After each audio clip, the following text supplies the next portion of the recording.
most experiences in this region in terms of everything on the ground as to what's happened in the city over the years, and I've learned the most from Sara. And I've outlasted people.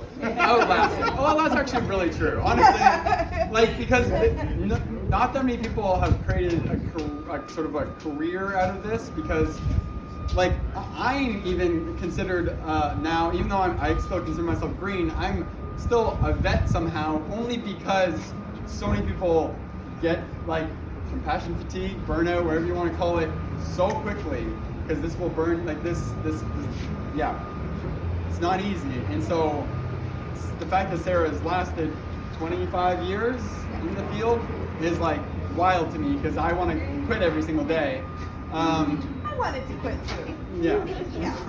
Yeah. But like in terms of a well-rounded experience of all of the community, like Sara, you've been in, like you've seen the hospitals, you've seen the shelters, you've seen the encampments, you've helped develop programs, you've seen how government interacts with community, you've seen it all. So just that was my introduction to Sara, because Sara won't say any of this herself, but I just want to let you know that before we start the tour, that. And to piggyback on what you're saying about quite honestly, one of the things I've been saying most recently is that if my career starts today, I don't know that I make it 25 years. To realistically, the reasons why I got into this work are not the same reasons that it's not the same work that's needed to be done now. So the reasons for coming in all of a sudden changes because the positions and the roles are requiring you to do different than what your ethics and values had driven you to that work. And so that challenges us in a whole different way. It's not just the reality of seeing things, but now we're actually witnessing the struggle, the injustices, the unfairness that people are really living in, and not being able to do anything because we are also understanding that it's systemic. It is way bigger than any of us can actually do. So you can get a food hamper for somebody. We can create eating spaces. We can create some safe spaces for people, but we can't fix the structural issues that are going to continuously create concerns, chaos, and injustices for folks in our community. And that is really, really hard to try to figure out, and you have to figure out where to put it so that you can actually just do your work as well. And somehow figure out how you're going to exist within that larger systemic issue. So we have 1 hour to show you downtown. All right. Did you tell them about the gate? Do they know about the gates? Let's start here. Do you guys know about the gate?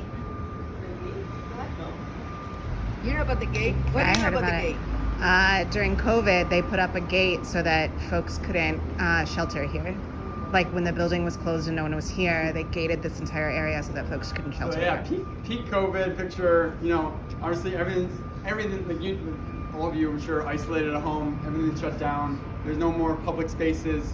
Like for folks experiencing homelessness, where you needed a bathroom and you just needed to like get out of the rain or the snow, and like you think there's like the number of public spaces for people who are experiencing homelessness is tiny.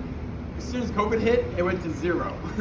There are 0 spaces that people were allowed to be, and so like all the nooks and crannies we talked about, this was one of them, to which we came to a little demonstration that as soon as a gate was erected right here to essentially stop people because people were sleeping inside this stairwell.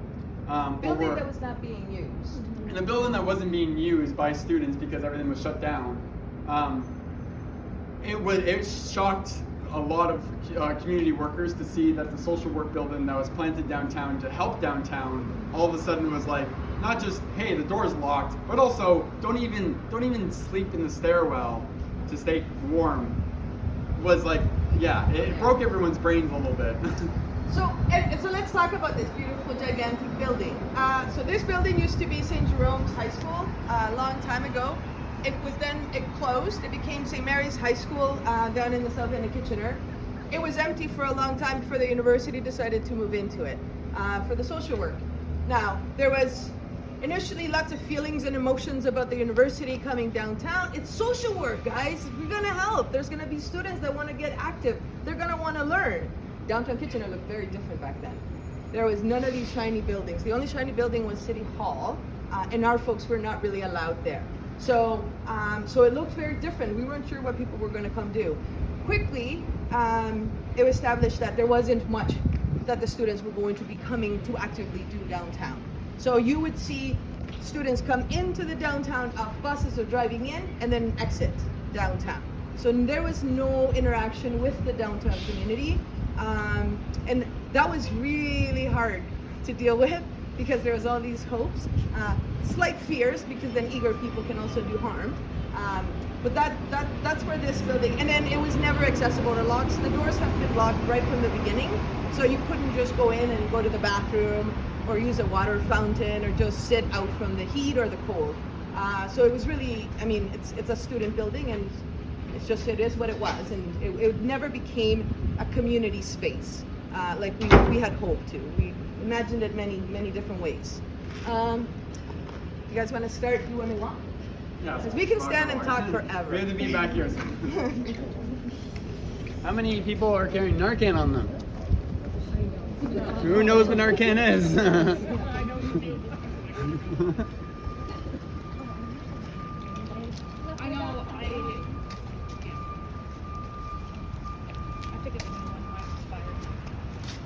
Okay, so this block alone is super interesting. So this is the CTS.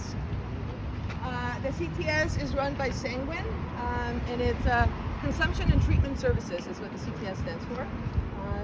What do we want? How much do you want to know about the CTS? CTS was established just 2019, yeah. It's doing its job. It's inviting folks that have nowhere else to use safely. It has clean supplies, and it has staff that can check in with you and connect, and but also do resources. So referrals if you need referrals. Yeah, and so it's people are using the space. The numbers are staggering. The complications with the space are the complications we were expecting. So we knew we needed an inhalation site, somewhere where people can smoke, or and this is not, it was not designed from the beginning as that. We knew that was going to be an issue because people were going to start to come and ask for inhalation services. So some of the complications that they're finding is just people trying to smoke in the bathrooms, right? Because it's a need. So it's a need that's now being looked to address. And so we're hoping to change that soon. Yeah. There's I could rant about this. There's lots, yeah. Like I guess like essentially what do people want to know about the CTS? Like, is there any like legitimate questions that people have about it? Yeah. Is it only open 9 to 9? Yes. So, which is not. That's not when. Yeah, it's not like people only use drugs between 9 and 9, and then they don't after 9 o'clock. That's not how that works.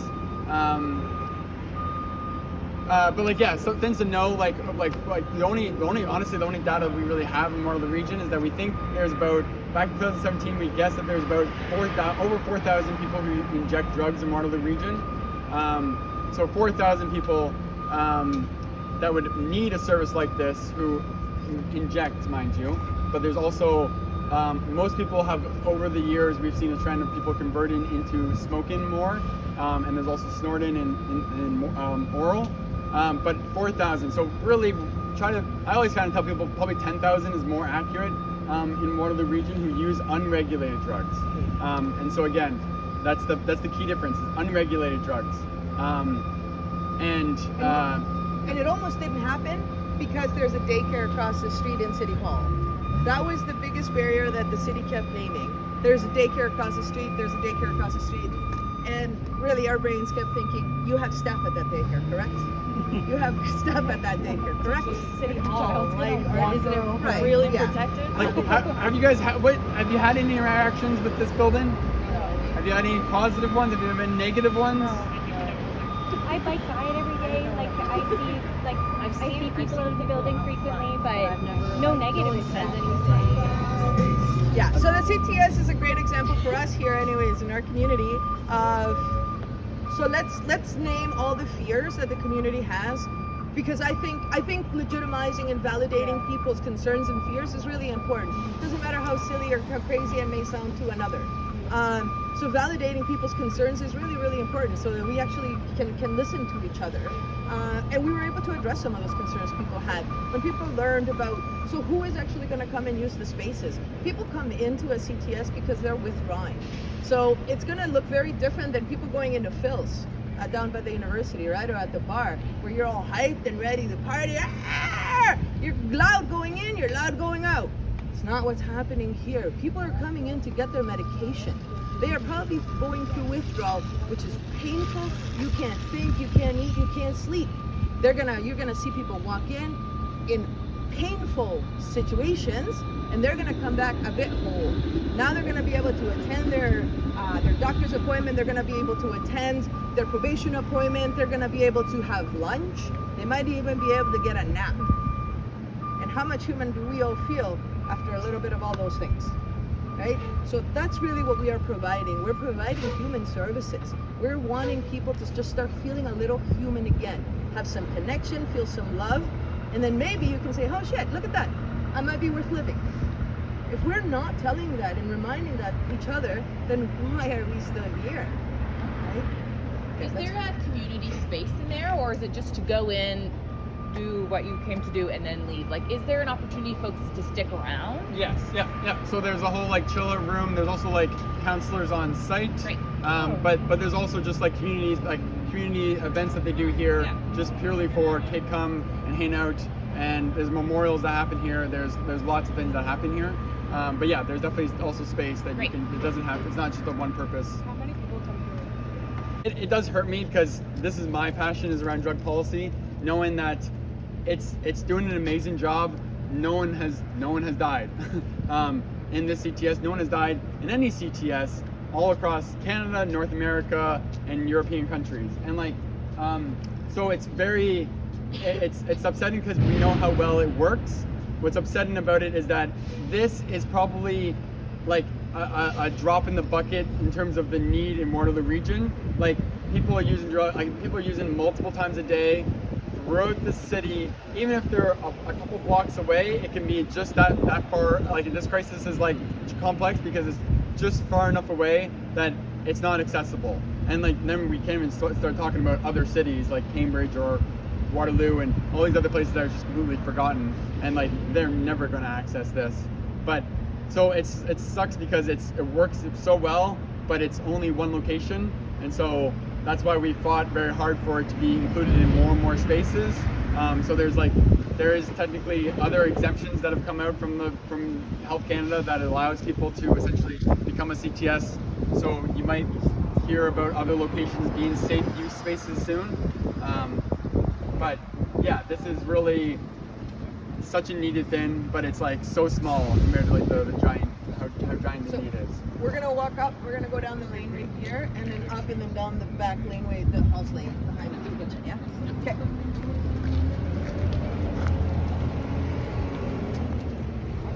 So College Street used to be a really scary street. Nobody lived on College Street. These were all like rooming houses, apartments. People used to be super cheap apartments. We used to be able to get kids there. They were also just awful, and people were not fixing the apartments. They were one of the first buildings really to get gentrified in the city, and the rent skyrocketed. So that building not accessible for our folks anymore. CPS is free public health. Okay. Maybe I think that's. Jesse, funding for CTS, is it all through public health? Is it funding for CTS? Funding for CTS. Is it Health Canada? Funding for CTS? Yeah. No. Well, Jesse was just saying that your CTS gets funded through the Ministry of, so it's Ontario. So when Ontario, and you're 100% right, so when the provincial government took over, one of the things they did was cap the numbers of designated consumption treatment sites at 21 for the province. 21. So what you'll see is a number of them in different places other than here that are still operating, and that's done by money they're pulling in other directions.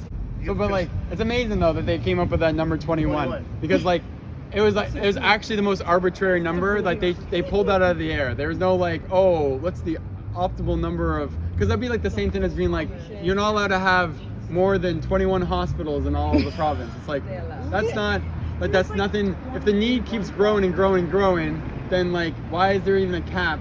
Like, get rid of the cap. And so, for example, fought like for the last years trying to get Cambridge a CTS, because it's a totally different city. And so we fought very hard, and we finally got council to approve it. But now we're just on a wait list. Like we're number like 25 on the wait list, and so we're just kind of sitting there, hoping that one day the province will change their mind and get rid of that arbitrary cap. And so like these are like the politics behind the scenes that it gets so it gets in the way of people doing good work. And and just to close, like to build off it, one of the things the Conservative government in Ontario, because that's the Ministry of Health, money's coming through, their goal would have been to see all consumption treatment sites be housed through hospitals, because in their mind, anybody going through the front door should be coming out the back door with a treatment plan. The treatment plan should be abstinence. Hence the name was changed to consumption treatment site. Like, treatment is a very loaded word. You may see it differently than the Conservative government saw it, but they wanted these places housed in hospitals. I've worked in a hospital a long time. Hospitals will be the first to tell you we don't want them in hospitals because we know how effective they are when they're not in hospitals. So when you house one inside a hospital, it becomes way less effective. Now there are 3 hospitals in Canada that actually have a consumption site, but they're not, like, they're made to, like, when drug users come in, how can you use while you're here and still get your treatment and not have to leave? And that was the idea of those places.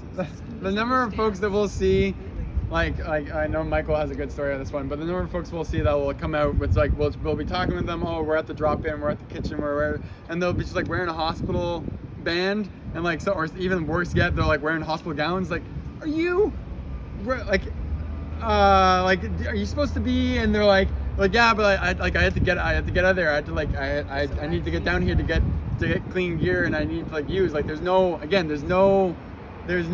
like choice in the matter of like, I need to feel normal again. I need to use. Because that's when we really need to start building relationships with other professionals and other service providers, like hospitals. Whether we like it or love them or not, it benefits the folks that we're bringing in. So you build relationships with emergency room nurses and paramedics, pain management specialists, surgery specialists. We have a Dr. Ciccatelli in Grand River Hospital, who is an infectious disease doctor, and he became a friend of the community because lots of our folks were getting sick, but he had a special interest in trying to figure out, is there anything that we can try to help do to minimize some of the pain and illnesses that folks are struggling with. Clean supplies is one of them, right? And so and helping folks actually have access to those supplies. So it's one thing having the money to buy all that stuff, but then there's no accessible spaces, especially once everything closes. 5 o'clock comes and all the agencies and everybody goes home. Not helpful, right? So building relationships with lots of different spaces. We have relationships with pain management doctors all over the city, so that folks, when they go into hospital, they actually get the care they need, right? They're either, because if they go in, they'll either be kicked out, they won't be given proper medication because you're troublesome, you're drug seeking, or you're going to be over medicated and you're going to be numbed and knocked out, so then you don't become an issue. Either way, you've not received the care you needed. This makes way more sense to talk about, because St. John's Kitchen and the Working Center have been doing lots of really good work in this community for a really long time. And this space has been community space for a really long time, and existing within neighborhoods where folks have been able to be good neighbors at times. And when we really talk about being neighbors, doesn't matter if you're in a tent under the bridge or in $1 million home. If you're sharing spaces, if you're sharing a block, you are neighbors. So I want to be able to start changing our conversation to, let's talk about how can we all be better neighbors to each other. Instead of saying, well, this is my property and they're coming in my property and they shouldn't be there. Let's figure something else out. Let's start from a positive. Let's see, like, what do we all love, what connects us, and let's get going off of that instead of just fighting each other. So this space upstairs is St. John's Kitchen, and St. John's Kitchen has on average been feeding somewhere between, on average we would get about 250 to 300 people a day. They'll serve lunches. I think they started serving lunch 11:30 till I think they serve about 2 o'clock now. There's a few less people there now. It's really focusing on serving some higher needs folks and some folks that can't access other spaces. And so that's who they're especially welcoming right now. So this building will no longer exist. They're going to build a gigantic building that will also hopefully house some residents and have some apartments up on top. And they're now serving lunch out of St. John's Church, which we'll walk past on the way back. The downstairs was a secondhand furniture and clothing store. Not so much clothing, mostly furniture. And a lot of our folks, we would be able to negotiate with the store if people needed supplies or needed stuff for their homes as they're moving into spaces. And then as we walk, we can share more about some of the other spaces that are there, because there's a couple other projects. 250 people a day is a big number when you think about what the number that they say this is how many people are homeless. Like, so I'm just thinking like that just speaks to the immense poverty that's overflowing into people's lives. Yeah, because not everybody was homeless that was coming through. Tons of folks. It was a really beautiful mixed community. There's a video that was made a few years back, and it starts with Sharon opening the door in the morning, and there's this beautiful light. And the real beauty about spaces, community spaces like this one, is that it's mostly run by community members. And so, there was usually 3 or 4 outreach workers upstairs. Sharon would come unlock the door, and the video actually shows there's a handful of folks that are actually already waiting. They're all sitting and waiting, and they all have their self-assigned duties that they come in and do. And so literally, Sharon says that was her favorite time of the morning, because all she had to do was open that door, people would flood in. By the time she got up the stairs, there was somebody already making coffee, there was somebody taking down chairs. I get goosebumps. There was somebody already taking down chairs, there was somebody already back in the kitchen starting to do prep. Like, it's just beautiful when you let community lead with community and love. And those are the kind of spaces that we should be wanting to build. It's not about, us getting to be professionals and experts and then running out to solve, fix, and cure everything that there is. I mean, we can want to do that, but it's gonna be a heartache. You can want to do that, but giving people the opportunity to do for themselves, it's even fucking more beautiful. But like, these were like the hard lessons learned. Like, one of the things that Sara told me very early on in my want to do good and to help. That's all I came. I showed up my first day being like, I wanna help. There's homeless people. I wanna help them. And I very much had this mindset, to which Sara always gave me weird looks and wanted me to like talk it out and like get me to really work on like, what does that mean?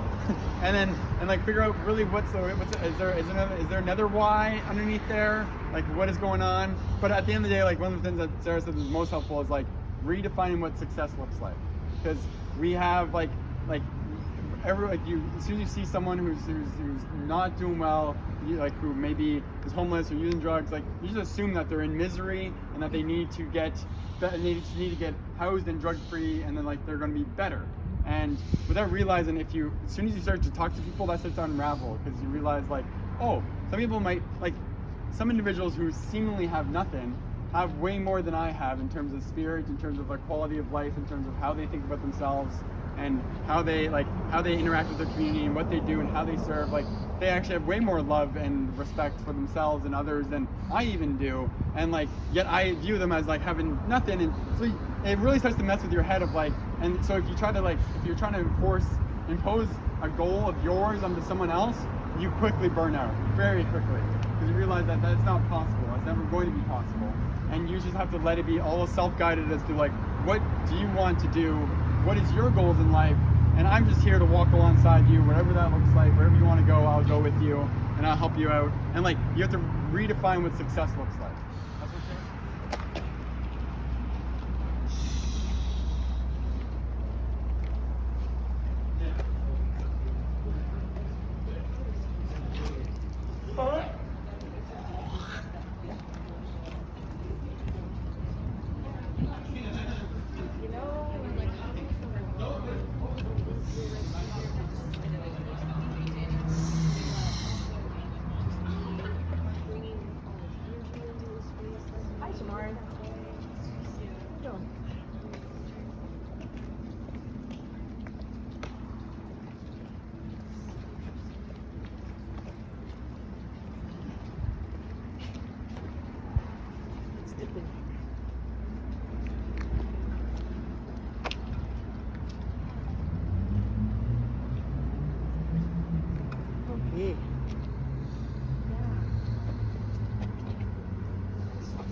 So the Working Center got super creative with the space back here, and all of what you see back here came originally out of needs that people were naming, and so we figured why not try to see what we can help with. So the first one is Hospitality House. The yellow house here was created essentially because we had folks that were being released from hospital who were too sick to be let out on the street. And one night, literally, there was a guy who had had surgery. It was being released, so they just put his IV in a pouch. And he said to them, "I gotta go sleep in the park." And they said, "Well, we're really sorry, but that's all we can do." So out of that, this was a clear need. And so this became Hospitality House. Was the idea behind Hospitality House, but it was a pre and a post-op hospital kind of a stay. So whether you don't have a safe house or your house is deemed unsafe by the nurses that are coming to come visit you because your roommates are actively using, so we created this space so that you can come and stay there for a few days, either before or after whatever needs you have. So that eventually grew, and we had to do the second house and then eventually the addition. Then came the bunkies. The bunkies down there.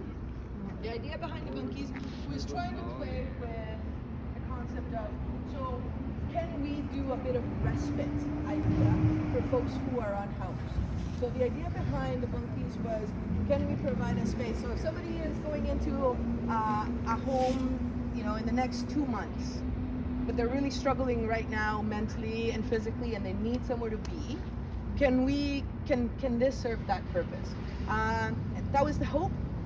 The reality is that once people get into a space and they're feeling safe, they don't want to leave. That makes sense. So that was completely reinforced by that project. And so we had to rethink it. 2 people moved in because there's 2 bunkies. It's a shipment container cut in half, insulated. There's AC and heater in there. It didn't look like that at the beginning because it has survived many things. That was the other thing that we learned was, can we make a space that you can't break down easily, but it's also welcoming and it doesn't feel like a jail cell? Because those two things a home and a jail cell don't mix. So the bunkies is what came up, and I'm not even sure if there's anybody there right now. Any questions about those two? Is Pat gonna come over? No. Yes.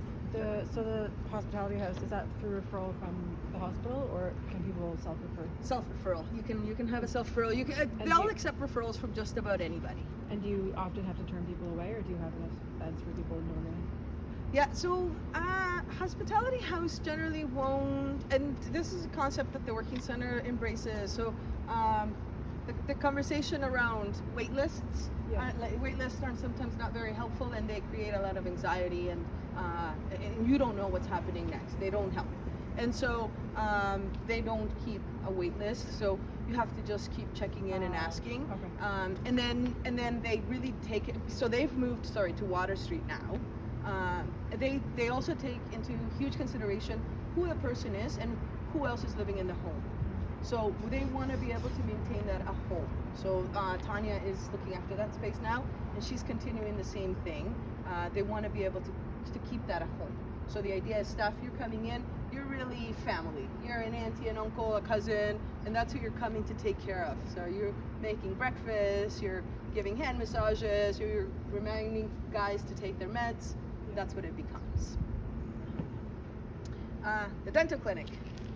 The dental clinic, again, the need that people need oral health care. And the oral health care, once that goes sideways, if you have an oral infection, it can actually create havoc throughout your whole body. We were having a difficult time getting folks to dentists and other oral care specialists. And once they were getting there, they either were not being treated because they were under the influence, or there was problematic behaviors that were seen as problematic behaviors by the office. Or people just were no-shows, and then people weren't willing to rebook, and then there was costs attached to that. So the idea of a dental clinic came up. So I ended up running the dental clinic with Delmi, who's still the assistant in there. And it was an interesting painful learning journey because there was lots of really wonderful folks that wanted to help and teach us the business of dental care and dental clinics so that we could be self-sufficient, right? So learn to make money so that you can do more. However, what we ended up learning was that we weren't just creating a clinic. We weren't just bringing a clinic and putting it in the middle of all of this and into our neighborhood. We were trying to bring oral care to folks that weren't getting it. So we had to get way more creative than that. We weren't just building a clinic. We were trying to figure out how to bring the clinic to the community. And so inviting dentists, inviting dental hygienists to be, to come with open minds, to come to learn. You're not coming to just do.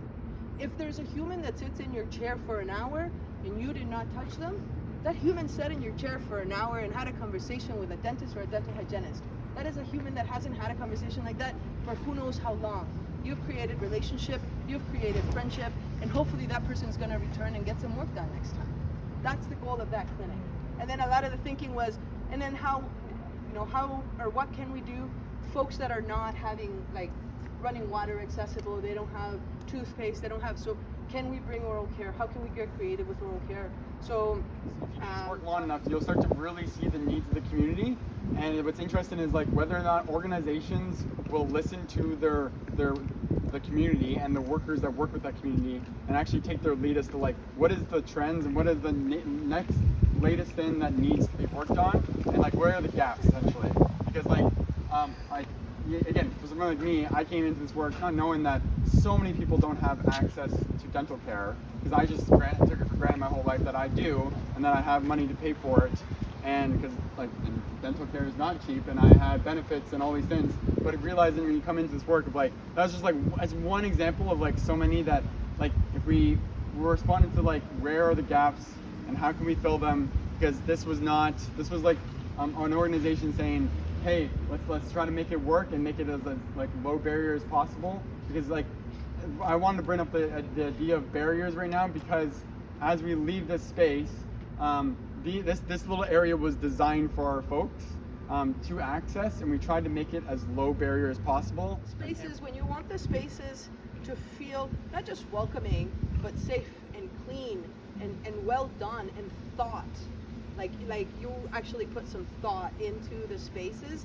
Jennifer Maines, who managed the space up there for a very long time, she insisted that you were always actively doing something to make that space welcoming. So there was where you were going to go upstairs, Jennifer was around, there was not going to be a sheet or a flyer just posted on a wall. That flyer, you're going to take a second, you're going to put it into a frame, and we're going to hang it. Even if it's a flyer for the next 2 days, that's what's happening. And we're wiping down walls and we're wiping down windows so that when folks come in, they can they can take pride in the space. There's all kinds of windows, all kinds of arguments against windows. People are gonna break the windows. You're gonna be.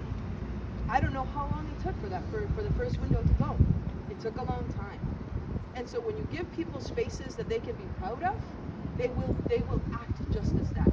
They will maintain it. They will clean it. And if you do the opposite, I've walked into shelters that have the grossest floors that haven't been washed in forever, holes all along the walls, and all these drywall patchwork everywhere, but holes. And then when someone was upset, I just watched someone get upset and put another hole in the wall, and I was honestly, yeah, because that wall is already a piece of crap anyways. And but people there's just a mattress on the floor, and there's no pillow cover, and some places I've worked at, you wonder, yeah, you're going to, if this is what you think you deserve, is this room with six other people with little mattresses on the floor and holes all over the walls. Of course you're going to think that about yourself. Of course you're going to then however you perceive yourself, you're going to act out into the world. And so we were very intentional when we both worked here as to making sure the place looked beautiful and the folks could take pride in it and wanted to take care of it. That's why they came in first thing in the morning and helped clean up, put down the chairs, put on the coffee, because it was their space. It was like, and they wanted to keep it clean and well. So When the kitchen is open, this whole, like the laneway, people will hang out, people will sit. Like, as someone There, who- like people used to gather in here, people used to gather right here. I want to start like a, This building was empty for a long time. Like, right, I came in with these ideas, but really, like, what my job has become over the years is realizing, like, all I'm trying to do is like push the So- province. Because we're time limited, usually, well, we would walk down to King and Victoria, and then sometimes I would take people out behind the School of Pharmacy if we know that there isn't anybody like currently there, because there are people that would camp. Well, people will basically camp wherever there's space, and if they think that they're a bit hidden and off the main path, they don't want to be found. So when you hear in the media people complaining that I usually walk my dog, first of all, there's two totally different conversations. The light enjoyment of your casual walk with your dog is one thing. Someone's survival is a whole different conversation. So we're confusing conversations. So if we usually would walk down to King and Victoria, and like Jesse was saying, at that point you stand, I mean, we could do that just about anywhere in Kitchener now, because this house is not going to be affordable for our folks. Those condos are definitely not, and the ones behind that one are definitely 100% not. Everybody wants to build these luxury condos. Nobody can afford the luxury condos. I don't know why we're stuck with luxury. I don't know where we got to that point. But you can actually see a whole bunch of condo buildings from here, none of which our folks can afford. Actually, it's not just our folks. Most of us can't afford those spaces anymore, right? So we go back to the systemic issue. Two of the things that we're really wanting our governments to start talking are the eviction moratorium, so that they can stop evicting people for just no reason, especially if it's just financial growth that landlord is looking for.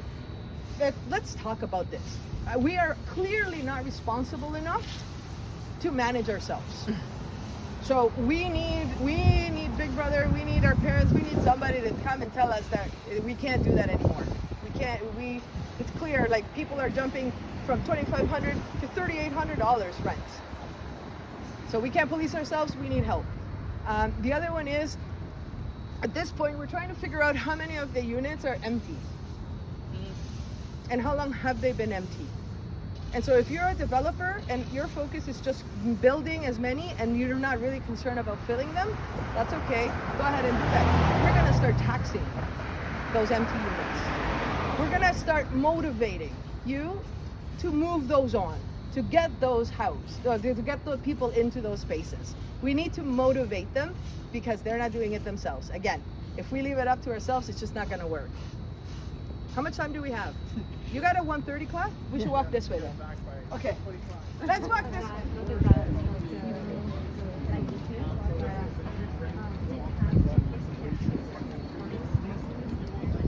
I was saying to somebody earlier that usually this tour is about 3 hours that I walk. And we can walk for longer when we're chatting, we can walk for way longer. Some of the stuff that we're not gonna be able to get down to this city has been amazing at building things to welcome people, and then when the wrong person comes, they tear it down. They've done it with sitting all the way up King Street, all the way up and down King Street. They have changed sitting arrangements and the type of seating multiple times over because it was the wrong people that were attracting.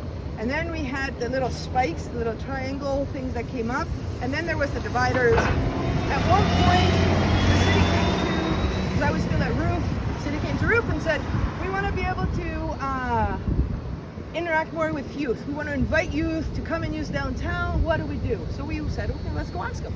And the kids said, I don't know, fucking build a basketball court or something.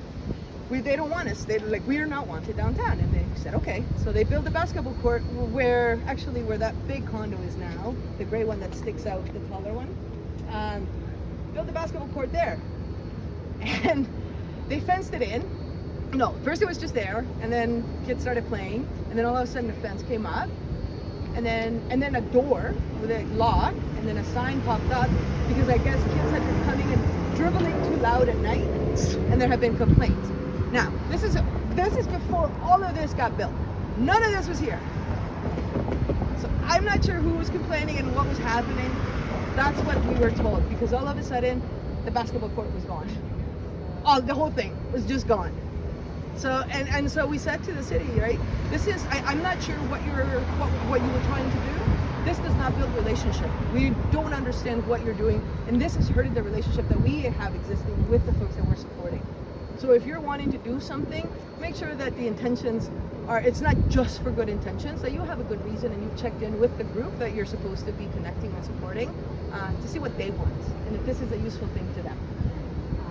And especially if it's just going to be super time limited, be really careful with that kind of work, because if people just feel like stuff gets yanked, which is why a lot of programs takes I say it takes about 2 years. If you're going to do any kind of programming with folks with lived experience who are living rough or are unhoused, you're talking 2+ years, because people need to trust.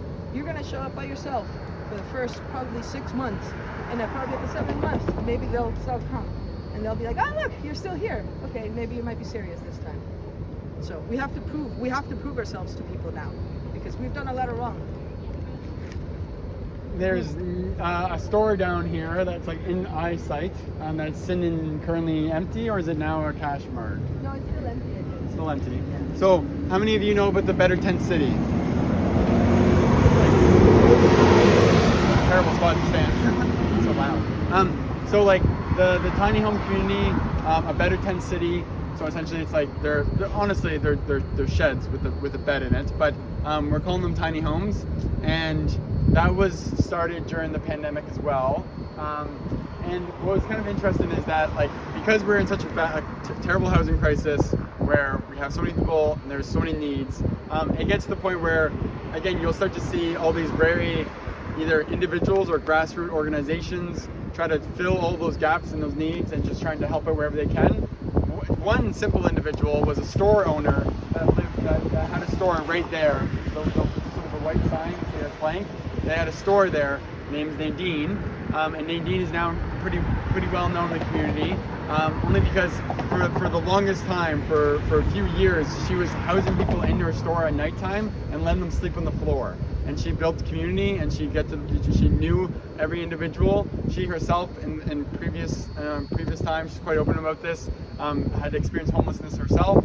She was now a store owner, so she was allowing people to sleep on her floor, and she was doing this like for a few years. It slowly grew in popularity. It was packed. Like there was people sleeping under the pool table. Yeah, and it was like beside the gum and beside the chips, and it was just like all throughout the alley because it was just a convenience store. And so she ran this convenience store, and she just housed people at nighttime, and she became her own little, essentially, shelter.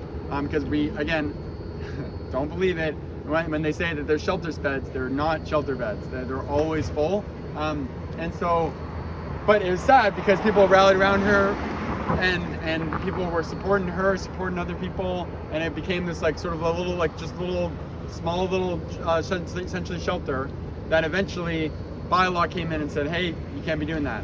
You can't be having people sleep in your commercial setting. And so again, classic, it got shut down, and there's an eviction. Some people tried to rally behind her with like legal help, but it was too late. The eviction was already happening. The police came and took her store away from her, and she lost her business. And so right when as that was happening, a very like sort of, I don't know what you want to call it, influential, rich businessman named Ron Doyle. At that point, ex-CEO of Kitchener. Yes, COVID just hit, and he had a giant empty lot that was no longer being used. It was an event space that was no longer being used because it was COVID, and so he was like, and he had cancer, and so he was like I am going to, on my last year, because he thought he only had a year to live, I'm going to open up my own tiny home community, and he just did it. Just like Nadine, he took Nadine, he's like, I like how you just risked it all and you did it, and so he's like, I'm going to pay you to help me run a community, and so they opened it up illegally. That's what it was. And again, I'm trying to essentially point to the fact that a lot of programs that you see throughout the city, like the CTS, like the kitchen, like the tiny home community, was all done illegally first. It was be a risk at Burt's, right? Yes. So Ron did it bylaw came in, said you can't be doing this. He fought them only because he was a rich, white, influential man, that he won that argument and people rallied behind him, and he protected Nadine to do it, and they set it up, and they were successful at defending against bylaw in the region to make an exception for this because we're in a housing crisis. And so they put up, I think initially 40 tiny home communities, housed 40 people over the winter time. Ron sadly ended up dying. He did die within the year. But the legacy continues, and the tiny home community still exists, even though they've been hounded and hounded by city council and by bylaw and by neighbors wanting to try to shut it down. That no one wanted it in their community because they've had to move a few times because Ron ended up having to the property ended up being sold, so they've been moved around. They're currently on actually Region of Waterloo public school property, so their main office, like the school board's main office is in Kitchener. They're on their property now, and to the point where now government has created their own tiny home community just like that one. And so again, we see this with all these different programs throughout history. It starts off like illegal first, and once it's proven by the community that it works, then government adopts it and they take it on, and now they're the heroes. Even though people have, the point being is that I don't know what the point is. Oh, and just so you know, I mean, as we're chatting and talking about just people struggling to find spaces to go, Nicole just messaged me to say, heads up, residents and businesses in the area, there are large numbers of individuals that they named the areas, large number of individuals that have relocated from Soper Park to behind the building. Yep. U-Haul vehicles are moving people in, city has been notified. Why? There are no homes anywhere directly around that area. We want an opportunity to be able to support folks to have some safe spaces.